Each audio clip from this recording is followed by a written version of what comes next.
जो भैया हैं जो मेडिकल में बैठते हैं वो कुछ साइको टाइप के हैं। ना उनका व्यवहार अच्छा था, ना कोई बात थी, ना वो किसी से बोलते थे, नहीं कोई मतलब था उन्हें। एटा में अपने ही परिवार के 4 लोगों की हत्या का आरोपी कमल शाक्य, जिसे लेकर आए दिन बड़े बड़े खुलासे हो रहे हैं। अब गांव वाले आरोपी को लेकर चौंकाने वाली बातें कह रहे हैं।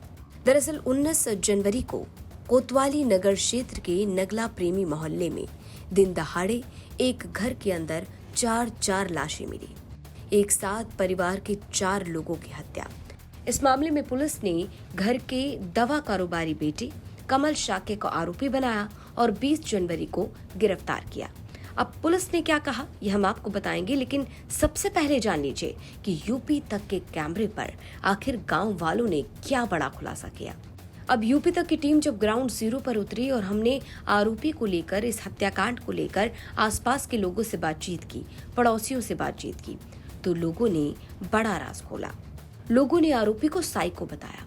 लोग कहते हैं कि वो साइको है, किसी से कोई मतलब नहीं है, ना राम राम ना दुआ सलाम, वो किसी से बात नहीं करता था। लोगों की माने तो परिवार के बाकी सदस्यों का व्यवहार काफी अच्छा था, लेकिन आरोपी सबसे अलग था। वो किसी से कोई बात नहीं करता था और ना ही लोग उसे ज्यादा देखा करते थे। जो समाज में नहीं बैठते हैं उन लोगों के कारण ये जो हुआ है। जो भैया हैं जो मेडिकल में बैठते हैं वो कुछ साइको टाइप के हैं। वो किसी से कोई ना बातचीत करते हैं, ना किसी से किसी प्रकार की बातचीत है, ना कोई संपर्क में रहता है उनके। वो अकेले आते जाते हैं, ना किसी से बातचीत, ना किसी राम जुआर, ना कोई मतलब है। अच्छा, आपने एक नई बात बताई साइको टाइप की, तो कैसे, किस आधार पे आप बोल रहे हैं कि वो साइको हैं, या क्या आपने महसूस किया उनके अंदर? महसूस क्या कि हम तो उनके मेडिकल पे दवाई लेने भी जाते रहते हैं, वो किसी से बातचीत नहीं करते हैं। ना उनका व्यवहार अच्छा था, ना कोई बात थी, नहीं वो किसी से बोलते थे, नहीं कोई मतलब था उन्हें। मोहल्ले में भी किसी से कोई मतलब नहीं था, किसी का नंबर भी नहीं होगा एक दूसरे का उनके पास। व्यवहार अच्छा नहीं था उनका। बाकी परिवार का कैसा व्यवहार था, बाकी जो लोग? परिवार में डॉक्टर साहब की तो बहुत ही अच्छी आदत थी। डॉक्टर साहब बहुत अच्छे आदमी थे और उनकी मम्मी तो बहुत ही ज़्यादा सीधी सज्जन है। वो सुबह शाम बाहर ही मिलते थे सब लोगों को। रामजवार डॉक्टर साहब थे तो 24 घंटे में 3-4 बार होती थी कम से कम, लेकिन भैया से कोई मतलब नहीं था। तो मोहल्ले में कभी 3 टाइम ही दिखा करते थे, रात में तो कभी कभार दिख जाए क्योंकि 10-11 बजे आते थे। उसके अलावा उन्हें कोई देखता तो था नहीं, अपने आते थे चुपचाप, घर के अंदर गेट लग जाते थे। उसके अलावा किसी को कुछ पता नहीं होता था कि अंदर का चल क्या रहा है। और ऐसे ही उस दिन कल हुआ कि अपने आप आए, खाना सबको लगा कि खाना खाने आए हैं। उसके बाद फिर ये जब उनका छोटा वाला लड़का आया तब पता चला कि ये ऐसी हत्या हुई है।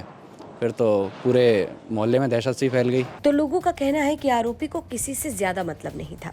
वो ना किसी से बात करता था और ना ही कोई उससे बात करता था। अब ऐसे में लोगों के लिए इस बात को हजम करना काफी ज्यादा चौंकाने वाला रहा कि एक शांत दिखने वाला आदमी इतना बड़ा खूंखार कैसे निकला। वो हैवान कैसे बना, वो शैतान कैसे बना, कैसे पत्नी, बेटी और माता पिता की हत्या की साजिश रची गई। इस मामले में पुलिस की माने तो अगले महीने यानी 10 फरवरी को बिटिया की शादी थी। अब शादी के लिए पैसों के इंतजाम को लेकर घर पर विवाद चल रहा था। इसी विवाद में आरोप ये कि कमल शाक्य ने पहले अपनी पत्नी पर वार किया ईंट से और बचाने आई बेटी को भी नहीं छोड़ा। और आरोप के मुताबिक पत्नी और बेटी की हत्या करने के बाद आरोपी ने अपनी माता पिता को मौत के घाट उतारा और फिर बाइक लेकर आराम से अपनी दुकान पर निकल गया। आरोपी के जाने के लगभग 20 मिनट बाद पहुंचता है उसका 9 साल का बेटा स्कूल से वापस घर। अब घर पर आकर बच्चे ने देखा कि सब कुछ खून खून है। माँ, बहन, दादा, दादी, सब कोई सिर्फ खून में लथपथ है। बच्चा तुरंत भागता है और पड़ोसियों को जानकारी देता है कि घर पर ये सब क्या हो गया, जिसके बाद पुलिस को बुलाया जाता है और अगले दिन होता है चौंकाने वाला खुलासा। पुलिस की माने तो आरोपी के कपड़ों पर और उसके जूतों पर खून के निशान मिले। वहीं पुलिस के मुताबिक आरोपी ने पूछताछ के दौरान अपना जुर्म कबूल किया। और उनके जाने के बाद जो हमारे सस्पेक्ट थे, जो अब आरोपी हैं, उनके जाने के बाद और लड़के के आने के बीच में केवल 20 मिनट का अंतर है और 20 मिनट में कोई दूसरा आदमी आकर के कर जाए ये संभव नहीं है। ना ही कोई फुटेज और ना ही कोई एविडेंस ऐसे मिले। तो इससे साबित हुआ कि घटना इनके द्वारा की गई है। जब इनसे पूछताछ हुई तो इन्होंने भी इस बात को स्वीकारा। टैक्टिक्स अपना के काफ़ी पूछताछ की गई। इनके कपड़े का फोरेंसिक एग्जामिनेशन कराया गया, जिसमें इनके कपड़े पे और जूते पे ब्लड स्टेन मिले।